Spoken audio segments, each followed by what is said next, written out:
Hello friends and welcome to our YouTube channel. I am Pulkit Tiwari. और जैसा कि हम लोग हमारे यूपीएससी सिविल सर्विसेज के लिए कुछ इंपॉर्टेंट टॉपिक्स को कंप्लीट कर रहे हैं बिफोर प्रिलिमिनरी एग्जामिनेशन, तो आज जो हम टॉपिक लेकर आए हैं वो है इंटीरियर ऑफ अर्थ। पिछली क्लास में भी हमने इंटीरियर के बारे में कुछ चीज़ों को जानने की कोशिश करी थी और हमने देखे थे इंटीरियर ऑफ अर्थ को पढ़ने के लिए कुछ एविडेंसेस होते हैं और वो डायरेक्ट और इनडायरेक्ट हो सकते हैं। और एक इनडायरेक्ट एविडेंस था जिसका नाम था अर्थक्वेक वेव्स। तो हमने अर्थक्वेक को काफ़ी डिटेल में किया था, वहाँ पर हमने पी वेव को समझा था, उसके पाथ एंड प्रोपोगेशन को देखा था, फिर हमने एस वेव को और उसके पाथ एंड प्रोपोगेशन को देखने की कोशिश करी थी। फिर उसके बाद हमने इफेक्ट्स ऑफ अर्थक्वेक देखे थे, how earthquake can be measured. ये टॉपिक हमने समझने की कोशिश करी थी। तो अब आज हम हमारे टॉपिक को आगे लेकर के चलते हैं और आज हम जानते हैं कि इंटीरियर ऑफ अर्थ जो लेयर्ड स्ट्रक्चर है, जो हमें अर्थक्वेक वेव्स के थ्रू पता चलता है कि कौन सी लेयर किस फॉर्म में है, किस स्टेट में है, उसको हम आगे लेकर जाते हैं और आगे पढ़ने की कोशिश करते हैं। शुरुआत करते हैं हम हमारी आज की क्लास के साथ। तो देखिए, जब भी हम इंटीरियर ऑफ द अर्थ के बारे में बात करते हैं, इंटीरियर मतलब अर्थ की बॉडी, और उस बॉडी के बारे में हमको पता चला था अर्थक्वेक वेव्स के बारे में। तो सबसे पहले हम अर्थ के बारे में जान लेते हैं। The radius of the earth is 6400 kilometre, और अगर मैंने एग्जैक्टली बात करूं तो 6370 किलोमीटर था, जो हमने पिछली स्लाइड्स में देखने की भी कोशिश करी थी। अब जब भी मैं अर्थ के इंटीरियर की बात करता हूं तो हमको पता है एक चीज कि that the earth is not consist of a single rock, earth has a layered structure. Earth के अंदर क्या है, तो आप लोग बोलोगे लेयर्ड स्ट्रक्चर है। अब ये जो लेयर्ड स्ट्रक्चर है कैसे बना था, तो एक नेबुलर हाइपोथेसिस थी हमने जो ऑलरेडी कर चुके हैं। तो वो बताती है कि अर्थ नेबुलर एक्रीशन के थ्रू बनी थी। तो जब एक्रीशनरी प्रोसेस हो रही थी, जब अर्थ में बहुत सारे रॉक्स टकरा रहे थे, जिसके कारण पूरी अर्थ एक आग का गोला बन गई थी, तो जो भी हैवियर और डेंसर मिनरल्स थे वो हमेशा कहाँ जाते हैं, टुवर्ड्स द सेंटर, और लाइटर मिनरल्स जो थे वो टुवर्ड्स द सरफेस आए और उन्होंने क्रस्ट का क्रिएशन किया। तो यही चीज़ें हम लोगों को आज की क्लास में करना भी है। तो यहाँ पर मैंने लिखा भी, the denser and heavier minerals collapse towards the centre and the lighter minerals move towards the surface and formed crust. अब आगे चलते हैं और नेक्स्ट स्लाइड को देखते हैं। अब आगे दिखा है different models regarding interior of अर्थ। देखो, जब भी इंटीरियर ऑफ अर्थ को पढ़ना था तो उसके लिए कोई ऐसा नहीं है कि एक इंडिविजुअल ने एक ही बार समझाया हो कि अर्थ का इंटीरियर कैसा है। भाई, जब से लोग रह रहे हैं तब से कोई ना कोई वो थ्योरी दे रहे होंगे कि अर्थ का इंटीरियर कैसा है। तो हम सबकी नहीं पढ़ते हैं, लेकिन कुछ हमारे लिए इंपॉर्टेंट है। पहले का नाम है एडवर्ड स्वेस। तो एडवर्ड स्वेस जो बताते हैं वो बताते हैं अर्थ हैज़ 3 लेयर्स। वो क्या बोलते हैं, अर्थ में कितनी लेयर है, 3 लेयर है। अच्छा, आज कितनी लेयर है, आज भी 3 लेयर है। आज की कौन कौन सी लेयर है, तो मैं बोलता हूँ क्रस्ट है, मेंटल है, कोर है। लेकिन जो एडवर्ड स्वेस थे उनकी ये 3 लेयर नहीं थी। भाई, उसको नहीं पता था क्रस्ट, मेंटल, कोर का कंसेप्ट क्या है, मगर वो भी 3 लेयर प्रपोज कर रहा था।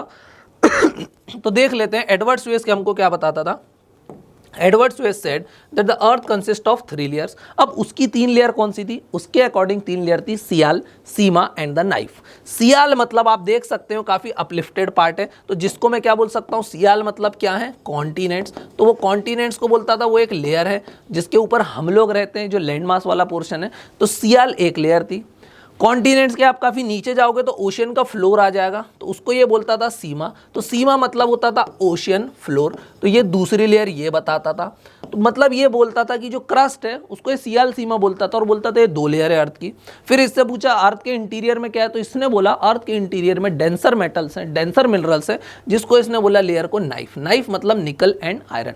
तो इसने क्या बोला, अर्थ कंसिस्ट ऑफ 3 लेयर्स। सियाल, सियाल मतलब ऐसा ही, मतलब SiAl, तो SI मतलब सिलिका, ओके, Al मतलब एल्यूमिनियम। तो ये बोलता था कि अर्थ में 3 लेयर है। कॉन्टिनेंट किससे बना हुआ है, तो इसने बोला सियाल से। ओशन फ्लोर किससे बना, तो इसने बोला सीमा, सिलिका एंड मैग्नीशियम। और कोर किससे बना हो, तो इसने बोला निकल एंड आयरन। उसके बाद ये फर्दर प्रपोज करता है और ये एक चीज बताता है that the sial is floating over sima. ये क्या बोलता है, सियाल किसके ऊपर फ्लोट कर रहा है, तो ये बोलता है सीमा के ऊपर। तो सियाल का मतलब हमको पता है क्या है, कॉन्टिनेंट्स। सियाल मतलब ये क्या बोलता है, कॉन्टिनेंट्स। तो ये बोलता है कॉन्टिनेंट्स इज फ्लोटिंग ओवर सीमा मतलब ओशियन फ्लोर। तो ये क्या बोलता है, continents is floating over the ocean floor. तो ये चीज़ आपको ध्यान रखना है। अब ये कंसेप्ट हमने क्यों पढ़ा, इसका ये प्रीलिम्स के लिए ये इंपॉर्टेंट नहीं है, ना ही इसका नाम इंपॉर्टेंट है। लेकिन आगे हम एक थ्योरी पढ़ेंगे जिसका नाम है अल्फ्रेड वेगनर की कॉन्टिनेंटल ड्रिफ्ट थ्योरी। वो इसी के कंसेप्ट को यूज करके पूरी की पूरी थ्योरी प्रपोज करता है, और that theory is very much important for our prelims as well as mains. तो याद रखना, एडवर्ड स्वेस ने 3 लेयर डिफरेंशिएशन मॉडल दिया था। अब एडवर्ड स्वेस के बाद कुछ और मॉडल भी आए जिसका नाम था आर्थर होम्स, वेंडर ग्रेच। इन्होंने भी, किसी ने 3 लेयर बताई, किसी ने 4 लेयर बताई। खाली नाम याद रखना है, other things are not important. उसके बाद हम आ जाते हैं प्रेजेंट एंड कंटेम्प्रेरी मॉडल कि आज क्या चलता है, आज कौन सी थ्योरी है, आज कौन से कंसेप्ट हैं रिगार्डिंग इंटीरियर ऑफ अर्थ। आज हमें पता है 3 लेयर है, क्रस्ट, मेंटल और कोर, बिल्कुल सभी लोगों को पता है कि आज 3 लेयर है। तो आज जो कंसेप्ट चलता है उसको हम बोलते हैं प्रेजेंट एंड कंटेम्प्रेरी मॉडल। तो जब भी हम प्रेजेंट और कंटेम्प्रेरी मॉडल की बात करते हैं, इंटीरियर को पढ़ने की बात करते हैं, तो earth can be analysed in 2 ways. Earth के इंटीरियर को हम 2 तरीके से पढ़ सकते हैं। एक को बोलते हैं केमिकल डिफरेंशिएशन, क्या बोलते हैं, केमिकल डिफरेंशिएशन। दूसरे को बोलते हैं फिजिकल डिफरेंशिएशन, क्या बोलते हैं, फिजिकल डिफरेंशिएशन। अभी जो केमिकल डिफरेंशिएशन है उसमें हम लोग क्या पढ़ते हैं, तो केमिकल डिफरेंशिएशन में हम लोग क्या देखते हैं, हम लोग देखते हैं of what minerals, rocks earth is composed of. Earth कौन से मिनरल्स, कौन से एलिमेंट्स, कौन से रॉक से बनी हुई है, उसके केमिकल कंपोजिशन को पढ़ने की कोशिश करते हैं। देखिए नाम से नहीं घबराना कि डिफरेंशिएशन आ गया या केमिकल डिफरेंशिएशन आ गया, अरे बहुत ईजी है। केमिकल डिफरेंशिएशन में यही पढ़ेंगे क्रस्ट, मेंटल, कोर क्या है, दैट्स इट। उसके बाद आ जाता है फिजिकल डिफरेंशिएशन, उसमें क्या देखते हैं, in terms of strength, crust की कितनी स्ट्रेंथ है, मेंटल की कितनी स्ट्रेंथ है, लिथोस्फीयर की कितनी स्ट्रेंथ है, एस्थिनोस्फीयर की कितनी स्ट्रेंथ है। तो फिजिकल डिफरेंशिएशन में हम पढ़ते हैं इन टर्म्स ऑफ स्ट्रेंथ। तो ये चीज़ आपको ध्यान रखना है। तो आज के मॉडल जो प्रेजेंट और कंटेम्प्रेरी है, so earth can be studied in 2 ways और the interior of earth can be studied in 2 ways, physical differentiation and chemical differentiation. तो हम शुरुआत कहाँ से करेंगे, केमिकल डिफरेंशिएशन से। तो शुरुआत करते हैं और देखते हैं भाई, आज हम लोगों को पता है 3 लेयर हैं अर्थ में, कौन कौन सी, क्रस्ट, मेंटल और कोर। और ये लेयर्स के बारे में पता कैसे चला, तो आप इजीली बोल दोगे अर्थक्वेक वेव्स ने हमको ये 3 लेयर के बारे में बताया। एस वेव और पी वेव ने इन 3 लेयरों के बारे में हम लोगों को बताया that the earth has 3 layer, crust, mental and core. तो ये आप लोगों को पता है। अब जो क्रस्ट है, क्रस्ट 2 टाइप से हो सकती है। एक को बोलते हैं हम लोग कॉन्टिनेंटल क्रस्ट, क्या बोलते हैं, कॉन्टिनेंटल क्रस्ट, और एक को क्या बोलते हैं, ओशनिक क्रस्ट। इसको अगर अपन बेटर कोशिश करें तो अपन कहाँ समझने की कोशिश करते हैं, ब्लैंक स्लाइड पे। ओके, तो हम लोग देख लेते हैं क्रस्ट कितने टाइप की हो सकती है। तो मैंने बोला भाई क्रस्ट 2 टाइप की हो सकती है। तो भाई अगर मैं इंटीरियर ऑफ अर्थ के बारे में बात करता हूँ, तो इंटीरियर ऑफ अर्थ मेरा कितने लेयर्स में है, तो आप लोग बोलोगे 3 लेयर्स में है। तो वो मेरी 3 लेयर कौन कौन सी है, तो आप बोलोगे पहली लेयर है मेरी क्रस्ट, दूसरी लेयर है मेरी मेंटल और तीसरी लेयर है मेरी कोर। ये तो बच्चे को पता है, क्रस्ट, मेंटल और कोर 3 लेयर हैं अर्थ के अंदर, और वो ये रही। ओके, अब जो मेरा क्रस्ट है वो फर्दर डिवाइड होता है 2 पार्ट्स में, वो फर्दर डिवाइड होता है 2 पार्ट में। एक को मैं बोलता हूँ कॉन्टिनेंटल क्रस्ट, क्या बोलता हूँ, कॉन्टिनेंटल क्रस्ट। अब ये कॉन्टिनेंटल क्रस्ट का मतलब क्या है अभी बताता हूँ। और दूसरा होता है ओशनिक क्रस्ट। क्या होता है, continental crust and oceanic crust. अब ये कॉन्टिनेंटल क्रस्ट क्या है भाई, देखो क्रस्ट मतलब outer covering of the earth surface, earth की जो बाहरी खोल है उसको हम क्रस्ट बोलते हैं। तो क्रस्ट 2 टाइप का हो सकता है, एक कॉन्टिनेंट मतलब लैंडमास जिसके ऊपर हम लोग अभी बैठे हुए हैं, और एक ओशियन फ्लोर। देखो पानी तो है लेकिन पानी तो सॉलिड के ऊपर ही है ना, कवरिंग के ऊपर ही है ना, तो उसको हम क्या बोलते हैं, ओशियन क्रस्ट। तो क्रस्ट में 2 पार्ट आ जाते हैं, oceanic crust and continental crust. उसके बाद जो मेंटल है उसको भी हम 3 पार्ट में डिवाइड करते हैं। क्या बोलते हैं, जो सबसे ऊपर मेंटल है उसको बोलते हैं अपर मेंटल, बीच वाले को बोलते हैं इंटरमीडिएट मेंटल, और सबसे नीचे वाले को बोलते हैं लोअर मेंटल। क्या बोलते हैं, लोअर मेंटल। अपर मेंटल का एक और नाम भी है, कुछ बुक्स में अपर मेंटल को बोलते हैं एस्थीनोस्फीयर। क्या बोलते हैं, एस्थीनोस्फीयर। ये कितनी डेप्थ तक है, अप टू 400 किलोमीटर्स। तो ये चीज़ आपको ध्यान रखना है। अब जो कोर है, कोर हम लोगों को पता चला था अर्थक्वेक वेव से 2 पार्ट में था, आउटर कोर और इनर कोर। तो आप लोगों को पता भी है आउटर कोर किस फॉर्म में, तो आप लोग बोलोगे फ्लूइड फॉर्म में, और इनर कोर किस फॉर्म में था, सॉलिड फॉर्म में था। तो ये मैंने क्या बताई, 3 लेयर्स बताई, काफ़ी इजी है। Crust, mental, core. Crust 2 type के हो सकते हैं, कितने टाइप के हैं, 2 टाइप के, continental crust and oceanic crust. तो एक बार मैं यहाँ पर डायग्राम बना के देखें कि अपन इंटीरियर का कैसा दिखाई देता होगा। ईजी है, क्रस्ट है सबसे ऊपर अर्थ में, कुछ ऐसा दिखाई देगा भाई ये, और यहाँ पर पानी भरा हुआ है। ओके, अब ये जो है ये मेरा क्या है, अपलिफ्टेड पार्ट है, तो मैंने बोला कॉन्टिनेंटल क्रस्ट है। ये थोड़ा नीचे है तो मैंने इसको बोल दिया ओशनिक क्रस्ट है। अब ये जो पूरा क्रस्ट है इसके नीचे क्या आ जाता है, तो आप लोग बोलोगे मेंटल आ जाता है। मेंटल में भी जो ऊपर वाला पार्ट है उसको बोला अपर मेंटल, बीच वाले को इंटरमीडिएट मेंटल, और फिर आ गया लोअर मेंटल। और फिर मेंटल के नीचे क्या आ जाता है, कोर। तो पहले आएगा आउटर कोर और फिर आएगा इनर कोर, यही रहता है बिल्कुल। और ये मेरा क्या है, कोर। ऐसे ही रहता है इंटीरियर, बिल्कुल इसी टाइप से दिखता है।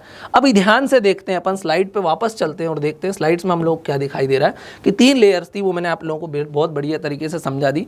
यहाँ पर आपको डायग्राम में भी दिखाई दे रहा है, यहाँ पर आपको डायग्राम में भी दिखाई दे रहा है, क्या दिखाई दे रहा है सभी लोगों को, ये क्या है तो आप लोग बोलोगे ये है इनर कोर, ये क्या है मेरी तो आप लोग बोलोगे आउटर कोर, ये क्या है तो आप लोग बोलोगे ये है मेंटल, और सबसे ऊपर क्या दिखाई दे रहा है तो आप लोग बोलोगे ये क्या है क्रस्ट।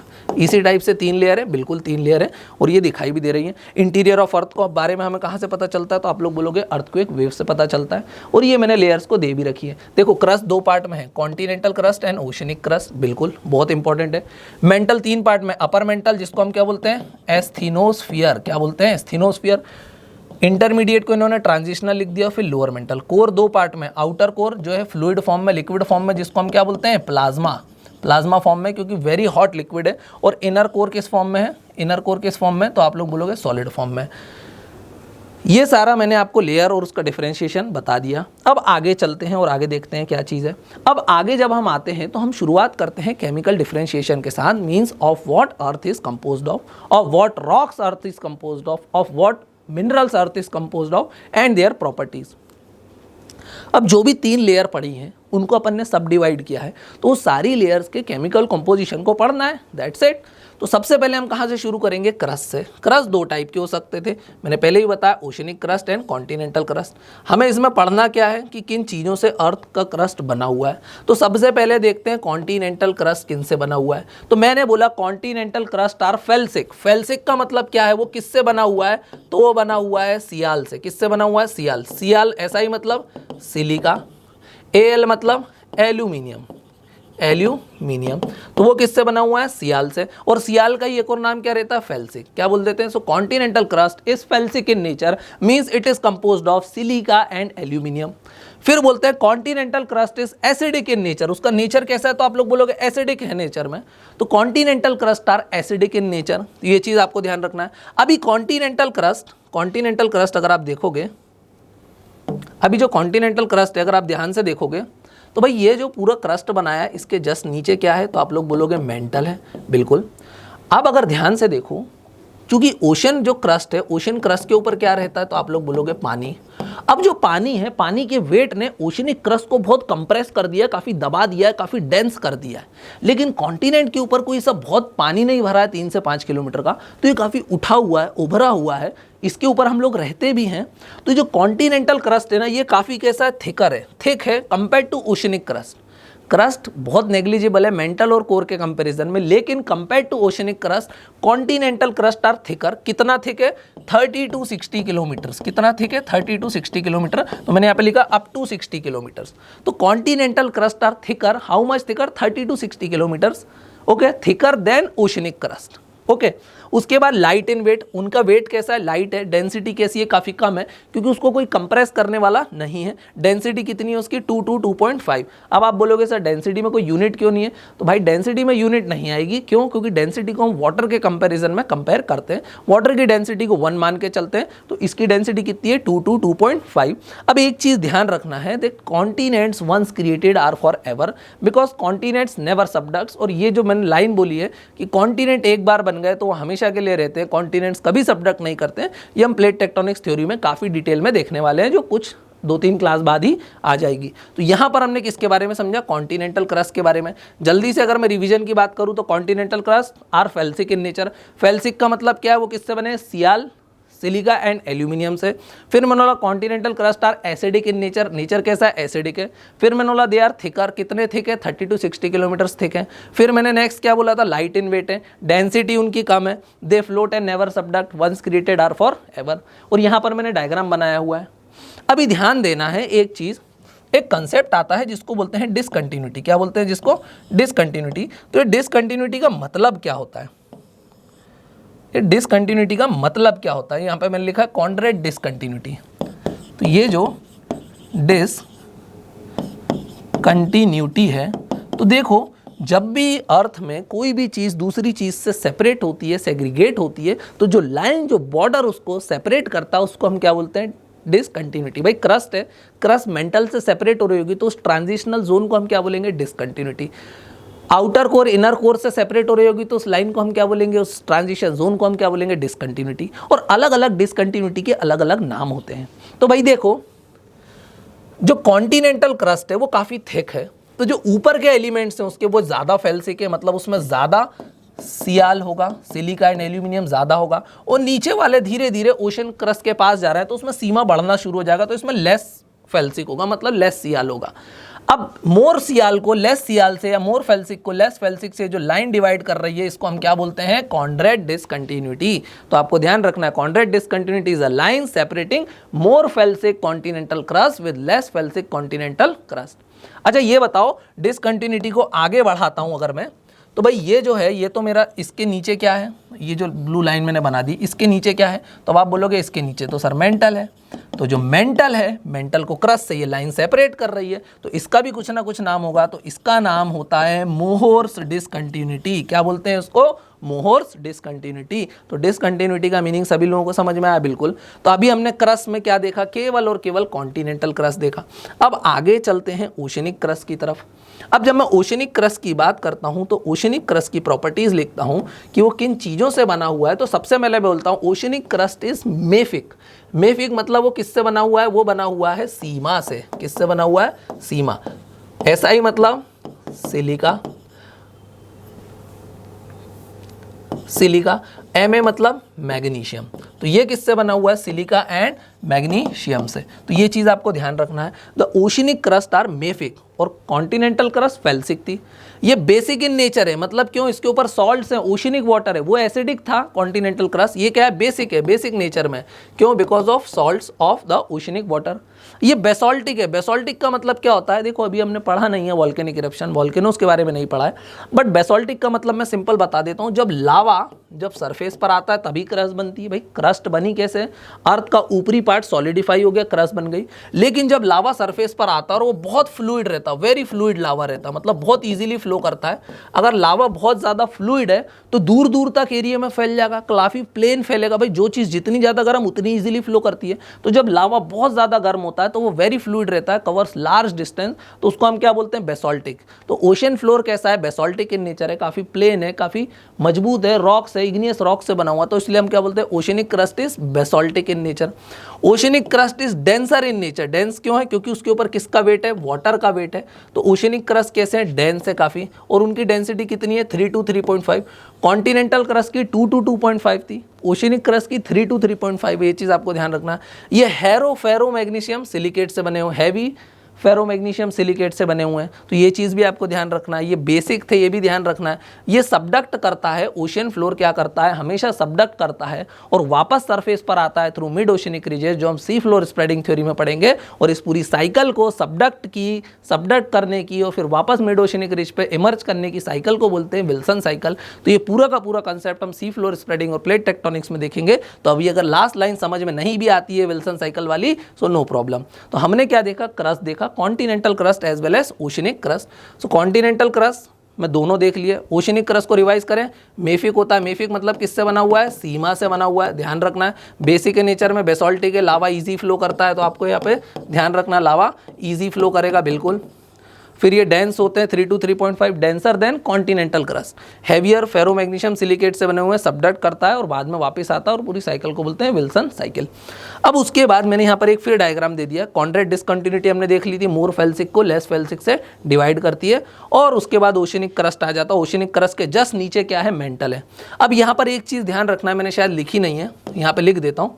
भाई हमने देखा था कॉन्टिनेंटल क्रस्ट आर थिकर, वो थिक थे 30 to 60 किलोमीटर।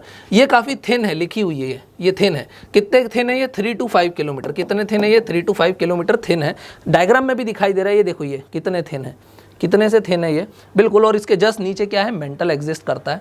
लेकिन क्रस्ट और मेंटल को जो लाइन सेपरेट करती है, जो डिसकंटिन्यूटी, जो ट्रांजिशन फेज है, उसको हम क्या बोलते हैं, मोहर्स डिसकंटिन्यूटी, MOHR, मोहर डिसकंटिन्यूटी। क्या बोलते हैं, मोहर्स डिसकंटिन्यूटी। समझ में आ रहा होगा आप सभी लोगों को। अब आगे चलते हैं, क्रस्ट को हमने फिनिश किया। क्रस्ट के बाद अब हम कहाँ चलते हैं, मेंटल में। क्रस्ट के बाद अब हम कहाँ चलते हैं, मेंटल में। अब जब मैं मेंटल की बात करता हूँ तो मैंने मेंटल को 3 पार्ट में डिवाइड किया है। किस किस में, अपर मेंटल, इंटरमीडिएट और लोअर मेंटल। जो अपर मेंटल था इसी को मैं क्या बोलता था, एस्थेनोस्फीयर, मैंने आपको बताया भी था। ये कितनी डेप्थ तक है, तो ये कितनी डेप्थ तक मिलता है, तो ये मिलता है अप टू 400 किलोमीटर्स। कहाँ तक मिलता है ये, अप टू 400 किलोमीटर्स। अब जो मेंटल है किससे बना हुआ है, जैसे वो बना हुआ था सियाल मतलब फेल्सिक, ओशियन फ्लोर बना हुआ था सीमा मतलब मेफिक, ये किससे बना हुआ है, तो ये डिफरेंट एलिमेंट्स और मिनरल्स के मिक्स से बना हुआ है, जिसको हम क्या बोलते हैं, Olivine. So mental is composed of Olivine, तो ये चीज़ आपको ध्यान रखना है। फिर उसके बाद इंटरमीडिएट मेंटल है जो कहाँ तक फैला रहता है, 900 किलोमीटर तक। फिर लोअर मेंटल है वो कहाँ तक फैला रहता है, 2900 किलोमीटर तक। तो मेंटल में ये दोनों हमारे लिए इंपॉर्टेंट नहीं है, हमारे लिए सिर्फ ऊपर वाला मेंटल इंपॉर्टेंट है, जिसको हम क्या बोलते हैं, एस्थेनोस्फीयर। तो ये चीज़ आपको ध्यान रखना है, ठीक है। बाकी मेंटल हम ना उसकी प्रॉपर स्टडी कर पाते हैं, ना ज़्यादा जान पाते हैं, and that is also not important for us. अब उसके बाद मेंटल के जैसे ही नीचे जाएंगे हम, मेंटल के नीचे आ जाएगा कोर। तो मेंटल और कोर को भी एक डिसकंटिन्यूटी डिवाइड करेगी, उसको हम बोलते हैं गुटेनबर्ग डिसकंटिन्यूटी। क्या बोलते हैं, गुटेनबर्ग। लेकिन ध्यान से देखना, अपर मेंटल और इंटरमीडिएट और लोअर मेंटल को भी तो कोई ना कोई डिसकंटिन्यूटी डिवाइड करेगी। तो उस डिसकंटिन्यूटी को हम क्या बोलते हैं, रैपिटी या फिर बिर्च डिसकंटिन्यूटी। क्या बोलते हैं, रैपिटी या फिर बिर्च कंटिन्यूटी। ध्यान से देखना, क्रस्ट के नीचे जो डॉट डॉट डॉट डॉट बने, ये मोहर डिसकंटिन्यूटी हो गई। उसके बाद मेंटल में अपर मेंटल है, अपर मेंटल के नीचे जिसको एस्थेनोस्फीयर भी बोलते हैं, अपर मेंटल और लोअर मेंटल को कौन डिवाइड करता, तो आप बोलोगे रैपिटी या फिर बिर्च डिसकंटिन्यूटी। अभी देखो, जब भी किसी चीज़ को हम अलग अलग लिखते हैं, इसका मतलब उसमें कोई ना कोई डिफरेंस ज़रूर होता है। जब भी हम किसी चीज़ को अलग अलग लिखते हैं, इसका मतलब उसमें कोई ना कोई डिफरेंस ज़रूर होता है। तो अगर मैं बोलता हूँ कि भाई मैं अपर मेंटल को लोअर मेंटल से अलग लिखता हूँ, इट मीन्स अपर मेंटल है something different that of lower mental.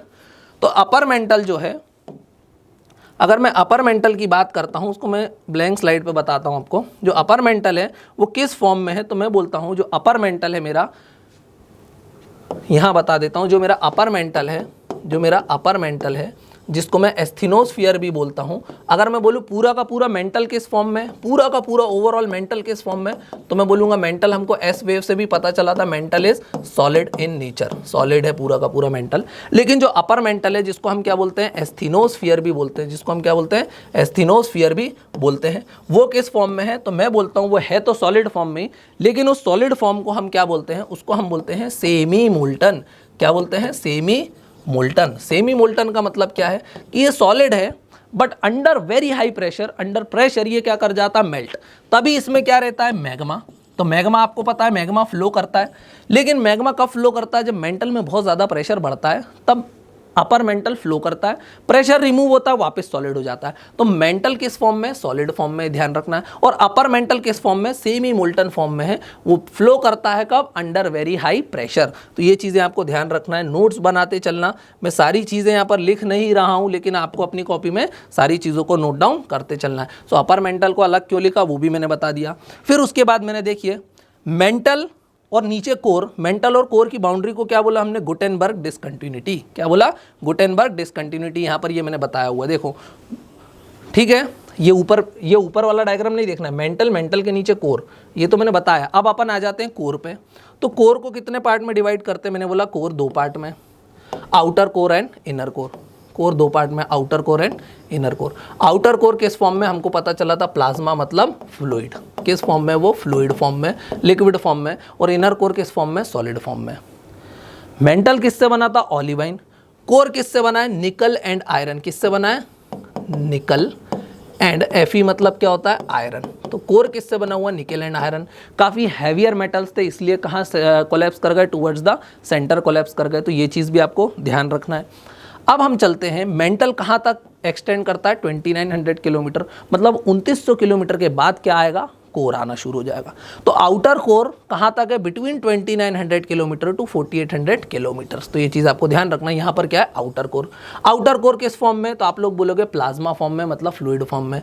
किससे बना हुआ है वो, निकेल एंड आयरन से। अब वो फ्लूइड फॉर्म में है तो क्यों है, तो क्या रीज़न है कि वो फ्लूइड फॉर्म में, because of silicate impurities. Silicate impurities के कारण प्लाज्मा जो है, जो आउटर कोर जो है वो फ्लूइड फॉर्म में। तो आपको ध्यान रखना है, बना किससे हुआ है, तो आप बोलोगे निकल एंड आयरन से। चाहे आउटर कोर हो या इनर कोर हो, दोनों किससे बने, निकल एंड आयरन से। और उसके बाद जो इनर कोर है मेरा, जो इनर कोर है वो किससे बना हुआ है, तो आप लोग बोलोगे वो प्रीडोमिनेटली क्या है, सॉलिड है। वो सबसे ज़्यादा डेंसेस्ट है, उसकी डेंसिटी सबसे ज़्यादा 13 to 13.5। तो ये चीज़ आपको ध्यान रखना है। अभी ध्यान से देखना, आउटर कोर किस फॉर्म में, तो आप लोग बोलोगे लिक्विड, इनर कोर है सॉलिड फॉर्म में, और दोनों क्या है, मैग्नेटिक प्रॉपर्टीज वाले मटेरियल है, आयरन में है होती है मैग्नेटिक प्रॉपर्टीज। तो इनर कोर के अराउंड जब आउटर कोर घूमता है स्पीड से घूमता है एट वेरी हाई टेम्परेचर, तो वो किसको जन्म देता है, वो इलेक्ट्रिक करंट वाले मैकेनिज्म के कारण मैग्नेटिज्म को। सो द अर्थ मैग्नेटिज्म, क्यों होता है अर्थ में magnetism, why earth has magnetic properties, why earth behaves like a solenoid, the reason is the rotation of fluid outer core around the solid inner core is probably reason behind the earth's magnetism। तो आपको ये चीज भी ध्यान रखना है। तो यहां पर मैंने लिखा this arrangement of outer core revolving around the inner core is probably responsible for geomagnetism और earth magnetism। ये सभी को समझ में आया। यहां पर मैंने डायग्राम दिया हुआ है कौन सा कितनी डेप्थ पर है, ध्यान से देखो। क्रस्ट की डेप्थ नेग्लिजिबल है 30 to 60 किलोमीटर, मेंटल 2900 किलोमीटर तक जाता है, आउटर कोर 4800 रहता है, इसमें 51 दिया है, नो प्रॉब्लम। और अर्थ का डायमीटर कितना है 6400 किलोमीटर। तो ये सारे डायग्राम्स आप क्लियर हो गया होगा। अब जब हम पढ़ते हैं in terms of physical strength, तो फिजिकल स्ट्रेंथ का मतलब क्या होता है कि कौन कितना ज़्यादा ठोस है। तो जब मैं बात करता हूँ क्रस्ट की, तो क्रस्ट तो सॉलिड है, अपर मेंटल जिसको हम बोलते हैं एस्थेनोस्फीयर, वो भी क्या है, वो है सेमी मोल्टन। लेकिन एक कंसेप्ट आता है जिसको हम बोलते हैं लिथोस्फीयर। क्या बोलते हैं, लिथोस्फीयर। तो देखो भाई फिर से बताता हूँ, क्रस्ट किस फॉर्म में, तो आपने बोला क्रस्ट तो क्या है, पूरा का पूरा क्रस्ट कैसा है, तो आप बोला सॉलिड है, ठीक है। मेंटल कैसा है, मेंटल भी सॉलिड है। लेकिन जो एस्थेनोस्फीयर है अपर मेंटल, वो मैंने बार बार बताया था, वो किस फॉर्म में है, सेमी मोल्टन फॉर्म में। वो किस फॉर्म में, सेमी मोल्टन फॉर्म में। लेकिन ऐसा है क्या क्रस्ट से जैसे ही नीचे आए तुरंत आप सेमी मोल्टन में पहुंच जाओगे, नहीं, कुछ दूरी तक तो सॉलिड ही रहेगा ना, कुछ दूरी तक तो ट्रांजिशन सॉलिड ही रहेगा ना। तो उस अपर हार्ड सरफेस को जो सॉलिड है उसको हम क्या बोलते हैं, लिथोस्फीयर। क्या बोलते हैं, लिथोस्फीयर। जो अपर हार्ड सरफेस है up to the depth of 200 kilometre, उसको हम क्या बोलते हैं, लिथोस्फीयर। तो ये चीज आपको ध्यान रखना है। एस्थेनोस्फीयर कहां तक जाता है, तो आप बोलोगे up to the depth of 400 kilometre. तो इजी है। और बाकी की जो नीचे की लेयर्स हैं उनको बोला जाता है मीजोस्फीयर, मतलब लोअर मेंटल कोर वगैरह, और वो हमारे लिए इंपॉर्टेंट नहीं है। तो physical differentiation in terms of rigidity, in terms of strength में खाली इतना ही पढ़ना है कि एस्थेनोस्फीयर क्या है, लिथोस्फीयर क्या है। Lithosphere is the upper 200 kilometres. अब आगे चलते हैं। यहाँ पर कुछ फैक्ट्स दिए हुए हैं। Mental is 80% by volume and 60% by mass. Lithosphere is not continuous layer, it is cracked like an egg. Okay, cracked egg की तरह है ये। और बाकी चीज़ें हम प्लेट टेक्टोनिक्स में पढ़ने की कोशिश करेंगे। तो लिथोस्फेरिक प्लेट्स है तो वो कैसी दिखाई देती हैं, इस टाइप से दिखाई देती हैं। प्लेट दोनों हो सकती है, कॉन्टिनेंटल भी, ओशनिक भी। तो ये चीज़ें हम सब कहाँ पढ़ेंगे, प्लेट टेक्टोनिक्स थ्योरी में पढ़ेंगे। अभी हम आउट ऑफ टाइम हो रहे हैं तो जल्दी से 1-2 MCQ सॉल्व करने की कोशिश करते हैं। तो पहला MCQ है, consider the following statements about the oceanic crust. Oceanic crust कैसी है, less dense then the continental crust. अरे भाई हमने पढ़ा था oceanic crust is more dense, वो ज्यादा डेंस है क्योंकि उसके ऊपर पानी का वेट है। कॉन्टिनेंटल क्रस्ट से ज्यादा डेंस है वो। थिनर देन कॉन्टिनेंटल क्रस्ट, बिल्कुल सही है, वो थिन है क्योंकि उस पर वेट ज्यादा है। A result of erupted mental material, बिल्कुल मेंटल ऑयल हमने पढ़ा था, उसको हम क्या बोलते थे, काफ़ी फ्लूइड मेंटल से बना था, काफ़ी फ्लूइड लावा से बना था, ठीक है। तो ये हमने बेसॉल्टिक बोला था, उसके लिए एक टर्म यूज़ करा था। तो सेकंड भी सही है, थर्ड भी सही है। Poor in magnesium but rich in Cl and silica and aluminium. भाई क्या वो पुअर है मैग्नीशियम में, नहीं, वो तो रिच है मैग्नीशियम में। वो तो क्या है, रिच है मैग्नीशियम में। तो फोर्थ स्टेटमेंट गलत हो जाएगा। क्यों, क्योंकि ओशन फ्लोर किससे बना हुआ है, तो आप लोग बोलोगे सीमा, सिलिका एंड मैग्नीशियम। तो it is rich in magnesium, not poor in magnesium. तो हमारा क्या हो जाएगा, 2 and 3 ओनली करेक्ट होगा, that is option number A. आगे चलते हैं। नेक्स्ट क्वेश्चन देख लेते हैं। The earth magnetic field is attributed to, the earth magnetic field, बिल्कुल मेरे पास अब 1 मिनट का ही टाइम बचा है। The earth magnetic field is attributed to dynamo effect of circulating electric current within the earth. बिल्कुल, अर्थ का मैग्नेटिक फील्ड कहाँ से आया, हमने देखा जो आउटर कोर है वो फ्लूइड फॉर्म में है, वो घूम रहा है इनर कोर के अराउंड, उसी के कारण अर्थ में मैग्नेटिज्म आता है, मैग्नेटिक फील्ड आती है। तो बिल्कुल ये सही है। Interaction of terrestrial magnetic field, जो मैग्नेटिक फील्ड है अर्थ के around, with the solar winds set up the condition for the auroras. तो भाई देखो, जब अर्थ है, अर्थ के पास क्या है, अपनी ऐसी मैग्नेटिक फील्ड से है, बिल्कुल। अब ये जो अर्थ की मैग्नेटिक फील्ड है, ये किससे टकराती है, सोलर विंड से टकराती है, और ये अलग अलग टाइप की लाइट्स को जन्म देती है, जिसको हम क्या बोलते हैं, ऑरोराज। तो दोनों स्टेटमेंट यहाँ पर सही है, हमारा आंसर हो जाएगा सी, दैट इज बोथ 1 और 2। तो ऑरोराज की आप एक बार ये इमेज देख लीजिए, इस टाइप से कुछ पोल्स के पास आपको दिखाई देता है। तो ये जो लाइट्स है ये क्यों है, अर्थ की मैग्नेटिक फील्ड सोलर विंड से टकरा रही है। तो यहीं पर आज हम हमारे लेक्चर को फिनिश करते हैं। आई होप आपको ये बहुत पसंद आया होगा। अगर आपको लेक्चर पसंद आया है तो चैनल को लाइक और सब्सक्राइब करना नहीं भूलना है। Thank you for watching this video. Have a nice day.